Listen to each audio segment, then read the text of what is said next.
¿Qué tal? Les habla Jorge Gestoso. Bienvenidos. En el programa de hoy, ¿hay una guerra fría entre Estados Unidos y China y qué tan caliente se podría poner? Se lo preguntamos a nuestro invitado, el profesor Enrique Dussel Peters, catedrático de la Universidad Nacional Autónoma de México, la UNAM, y coordinador del Centro de Estudios sobre China y México. Enrique, una cálida bienvenida al programa. ¿Qué tal? Un abrazo y gracias por la invitación. Enrique, ¿cómo es tu reacción ante estas sanciones que China le puso a estos políticos estadounidenses, Marco Rubio y Ted Cruz, como represalia a acciones similares que había tomado Estados Unidos con China? Claro, mira, de nuevo, muy agradecido por la posibilidad de compartir estas reflexiones. Yo te recuerdo, el contexto de los últimos 3 o 4 años es fundamental, ¿no?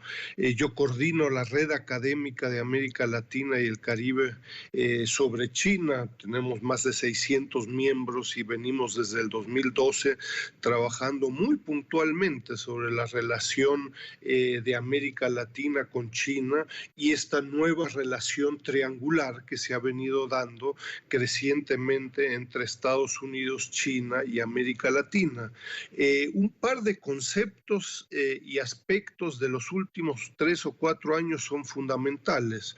Por un lado, yo te diría, por supuesto, bueno, la creciente presencia de China en todos los ámbitos del comercio, la inversión, infraestructura, telecomunicaciones y hasta, por supuesto, el ámbito militar y la creciente competencia con Estados Unidos. Acá es importante desde diciembre del 2017, es una fecha importante para comprender la relación entre estas dos grandes potencias.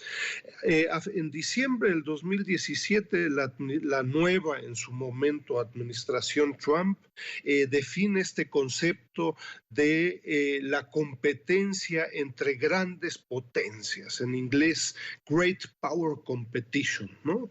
En el documento de la Seguridad Nacional, diciembre del 2017, y donde destaca que la relación entre ambos países y sobre todo desde la perspectiva de Estados Unidos va a cambiar en forma sustantiva. Desde la perspectiva de Estados Unidos, China es un país malagradecido, ¿no?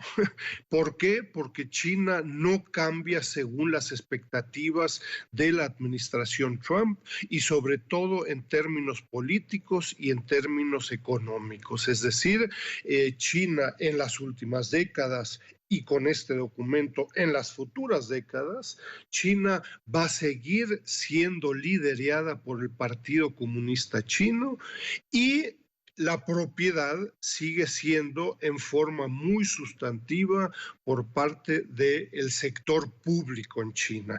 Y esto no va a cambiar. Y dado que esto no va a cambiar, Estados Unidos cambiará su política de cultura a deportes, a telecomunicaciones, comercio, etcétera, etcétera, y es lo que estamos viviendo, ¿no? Es decir, estamos viendo una guerra, yo te diría, en múltiples trincheras de institutos Confucios que se están cerrando en Estados Unidos, a la guerra comercial, a la cerrazón en el ámbito de la inversión extranjera directa, a replanteamientos territoriales por parte de Estados Unidos en diferencias entre Vietnam y China, en el mar también, etcétera, etcétera. Y esto lo estamos viviendo en estos días, en temas, yo te diría, en términos más coyunturales, en el caso de Hong Kong, en el caso de minorías étnicas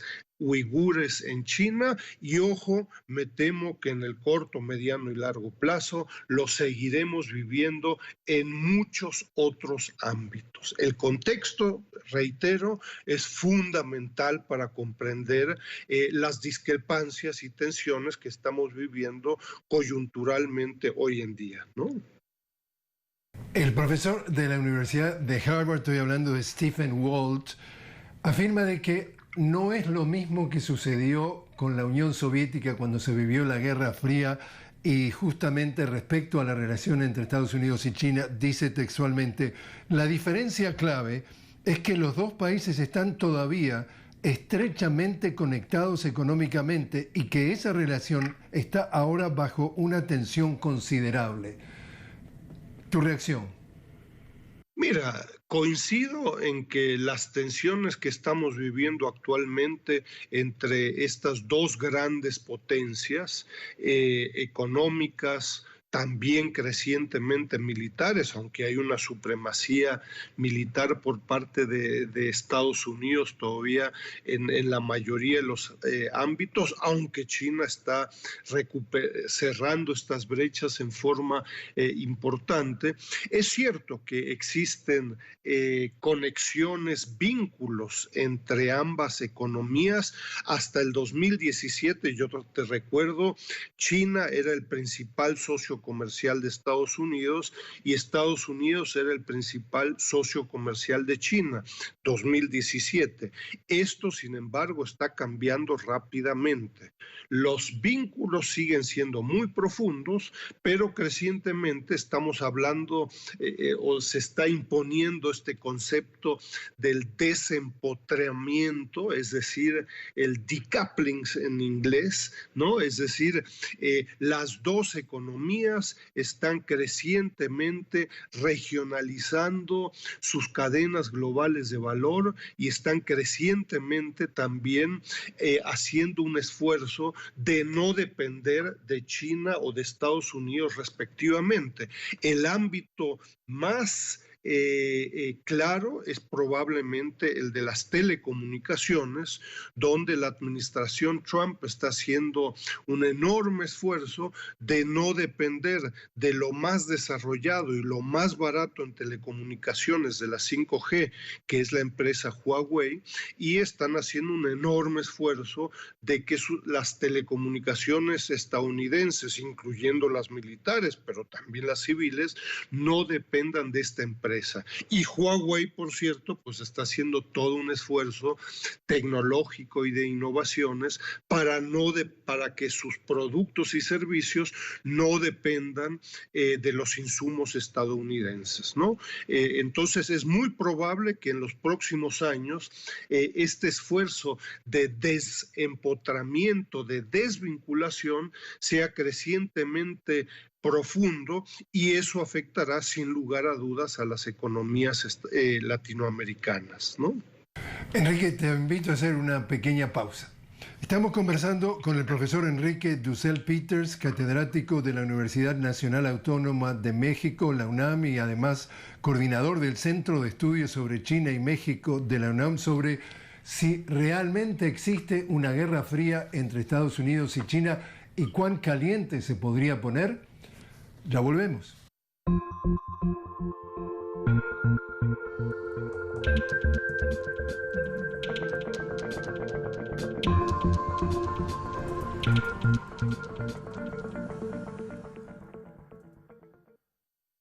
Continuamos conversando con el profesor Enrique Dussel-Peters de la Universidad de la UNAM, catedrático y experto en el tema de las relaciones de China con México, con Latinoamérica y por supuesto también con Estados Unidos, sobre cuán calientes están hoy estas relaciones y podría ser el inicio de una guerra fría.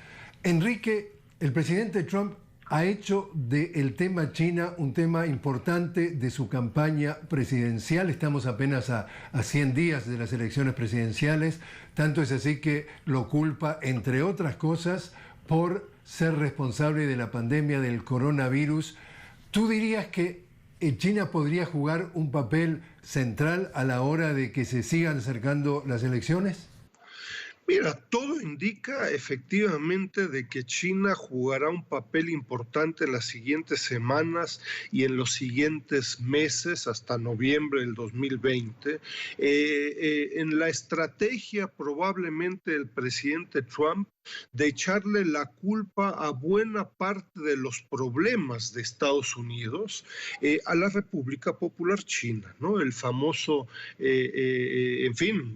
echarle la culpa a cualquiera menos al que esté enfrente del espejo, pues es una política muy de moda y la más fácil, pero me temo que el presidente Trump va a tener un enorme fracaso, ¿no? Un fracaso tanto en la estrategia contra la pandemia estrictamente en Estados Unidos, pero sobre todo también en su enfrentamiento con China, porque China ha sido bastante exitosa, yo te diría, en términos de integrarse a las instituciones globales y regionales existentes, y esta es una diferencia importante en la Guerra Fría, si tú quieres, entre la ex Unión Soviética y Estados Unidos, donde existían instituciones diferenciadas. Hoy en día China participa en todas las instituciones globales, pero tiene un proyecto que hemos denominado como un proceso de globalización con características chinas,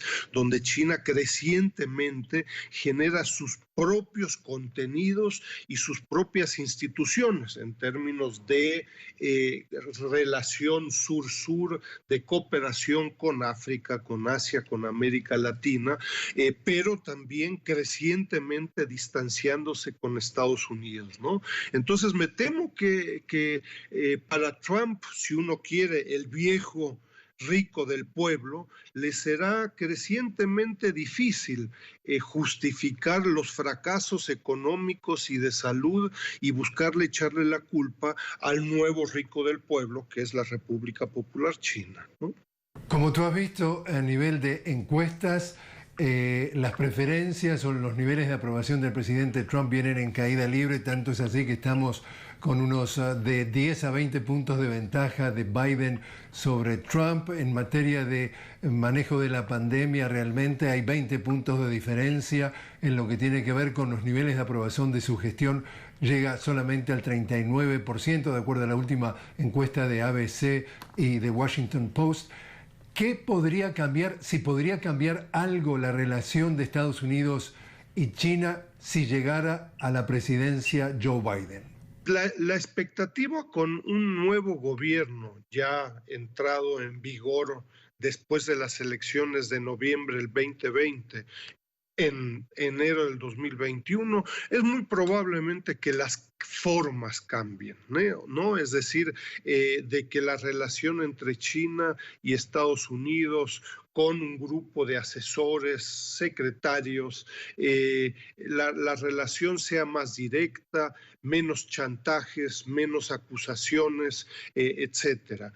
Personalmente tengo mis serias dudas de que en términos de contenidos en el corto, mediano y largo plazo, de que esta competencia entre las dos grandes potencias globales cambie en forma sustantiva. Es probable que esta persecución de empresas, persecución de estudiantes, de investigadores, de políticos estadounidenses y chinos, es probable que desaparezca o se reduzca.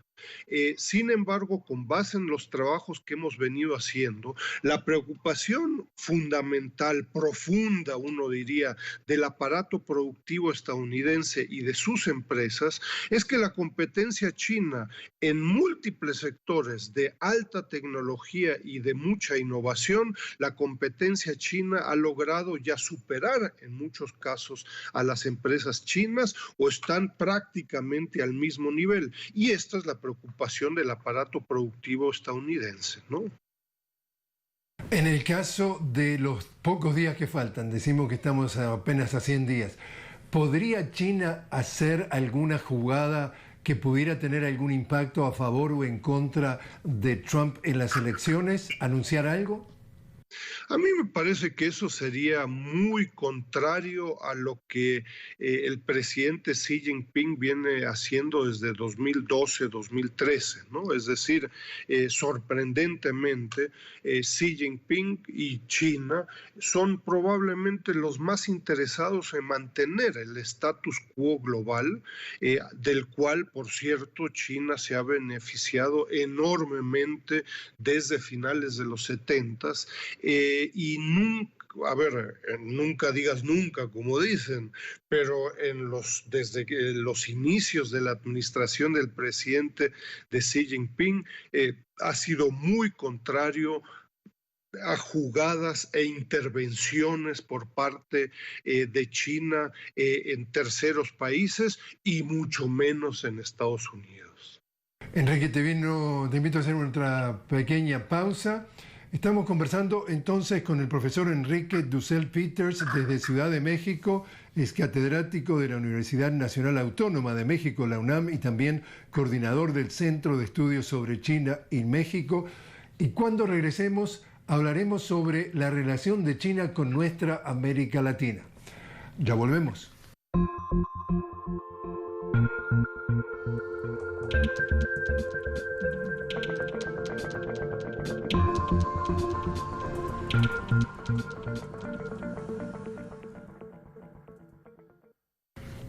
Seguimos conversando con el profesor Enrique Dussel Peters sobre si realmente estamos frente a una nueva guerra fría entre China y Estados Unidos y cuán caliente se podría poner eventualmente. Enrique, en el libro que acaba de publicar recientemente el ex asesor de Seguridad Nacional John Bolton, en el capítulo 9, que le llama Venezuela Libre, así lo pone en español, en la página 248, él menciona 3 veces a China y lo presenta de tal manera que para Estados Unidos sigue siendo una amenaza a su seguridad nacional. ¿Cómo es hoy la relación estratégica de China con nuestra América Latina y cómo ve la relación estratégica de Estados Unidos con nuestra América Latina?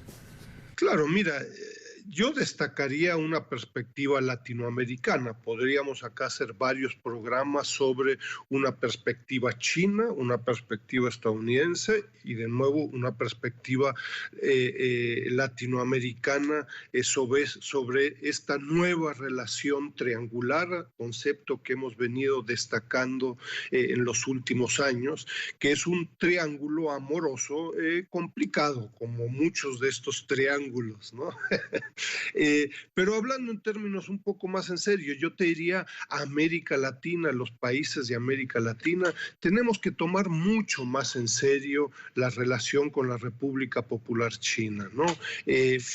Con muy pocas excepciones, prácticamente ninguna, la relación con China ha dependido de las respectivas administraciones que son electos o no electos, etcétera, y pareciera que China hoy en día para América Latina es una opción, ¿no? Es decir, bueno, si en esta administración no estamos en condiciones de plantear una agenda en el corto, mediano y largo plazo con China, pues lo hacemos en 4 años o en 6 años, etcétera. China, según el Fondo Monetario Internacional, es desde el 2014 la economía más grande del mundo, medido el PIB en PPP, ¿no? Con lo cual no es una opción, sino que es una absoluta necesidad. América Latina tiene que saber estratégicamente responder tanto a las exigencias y propuestas de Estados Unidos y de China, y no dejarse encasillar como lo ha venido haciendo la administración Trump desde 2017 en una relación prácticamente excluyente, es decir, o estás con China o estás conmigo. Eso para América Latina y cada uno de los países lo hemos estudiado con mucho detalle, incluso incluso en los países con los que China no tiene relaciones diplomáticas, China es un socio comercial, es un país en términos culturales, de inversión de infraestructura, de crítica importancia. Tenemos que tomar a China mucho más importante, con mucha más relevancia y no según su relevancia coyuntural, ¿no? En el caso particular de México, ¿ha cambiado algo la relación con China con la llegada al poder de Andrés Manuel López Obrador? Mira, yo te diría, he estado bastante involucrado en contactos, en proyectos, en conferencias. Conozco a varias de las personas que están hoy en día en la 4T. La expectativa era de que se lograra una relación estratégica mucho más fluida, por decir algo, entre México y China. La realidad a julio del 2020 es que esto no se ha logrado.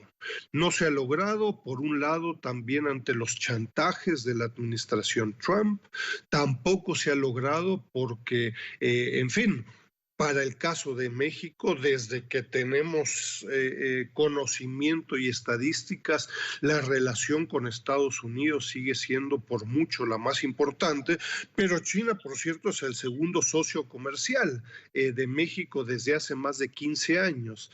Entonces, la verdad es que la 4T desde diciembre del 2018, pues no le ha dedicado el tiempo que debiera dedicarle a la República Popular China, también ante la concentración, te reitero, de fuertes acusaciones por parte de Estados Unidos, de la administración Trump y de la renegociación del Tratado de Libre Comercio, hoy TEMEC, a la cual la administración le dedicó tiempo completo hasta hace un par de días. Entonces, la nueva administración de Andrés Manuel López Obrador desde 2018 le ha dedicado mucho tiempo en términos políticos, en términos de visitas, en términos del uso del sector del Ejecutivo, de visitas a Estados Unidos, etcétera. Ha sido un periodo muy intenso en estos meses en la negociación con el TEMEC.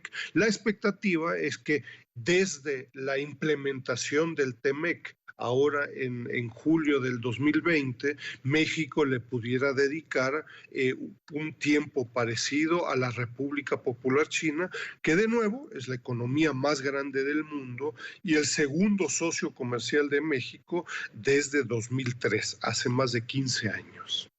Por último, entonces, Enrique, en ese libro justamente del asesor de seguridad nacional John Bolton, que como tú y yo sabemos es un ultraderechista, un guerrerista, un hombre que siempre ha querido solucionar el tema de los conflictos por la guerra, por la violencia, él insiste allí claramente de que la administración o el gobierno de Trump ha reflotado, ha hecho renacer lo que se llama la doctrina Monroe, que es América para los americanos, queriendo decir americanos, es decir, para los estadounidenses, y allí en donde cualquier potencia, cualquier otro país del planeta quiera de alguna forma llegar, desembarcar en América Latina, es meterse en su patio trasero y por lo tanto es una amenaza. Entonces la doctrina Monroe, tú la ves que todavía sigue presente y latente, digamos, en donde quieren sacar a China y pintarlo, por supuesto, como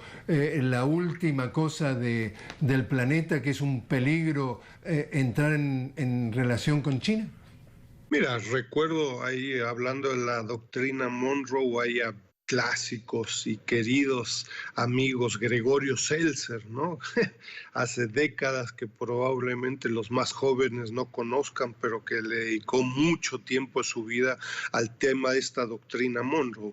En el 2020 y en el futuro esta situación es completamente diferente. China ya está en América Latina, en todos los países de América Latina. He hecho trabajos sobre Guatemala, para la CEPAL, por ejemplo. Guatemala no tiene relaciones diplomáticas con China, pero China es hoy el segundo o tercer socio comercial más relevante de Guatemala, y lo mismo para Honduras, Nicaragua y otros países del Caribe. Entonces, la discusión desde una perspectiva latinoamericana de si dejamos entrar a China o no es absolutamente irrelevante. China hace 20 años que está en América Latina.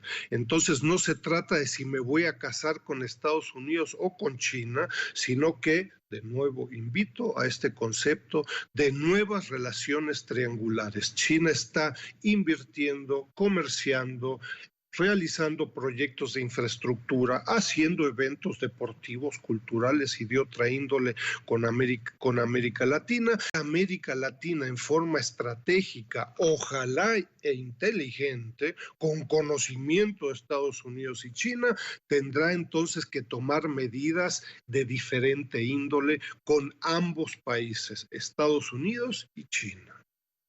Profesor Enrique Dussel Peters, muchísimas gracias por haber estado con nosotros. Un abrazo, muchas gracias.